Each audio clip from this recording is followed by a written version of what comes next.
io penso anche che questa crisi ci stia insegnando che bisogna anche ripensare certe cose che finora venivano considerate insuperabili.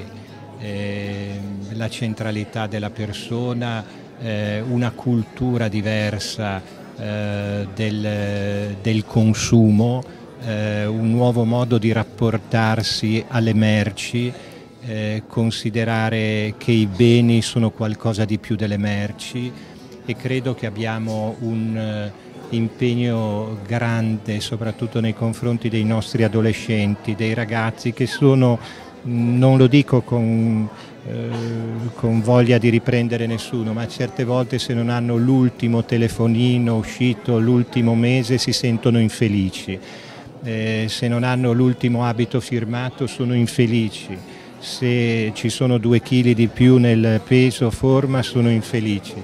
Questo fa parte di una società che indetta dei modelli che sono dei modelli poi finalizzati al mercato. I nostri adolescenti molte volte sono più che altro un mercato da conquistare. Si creano delle aspettative, dei bisogni, delle necessità, delle infelicità, e tutto questo poi comporta dei modelli sbagliati da cui è difficilissimo uscire fuori.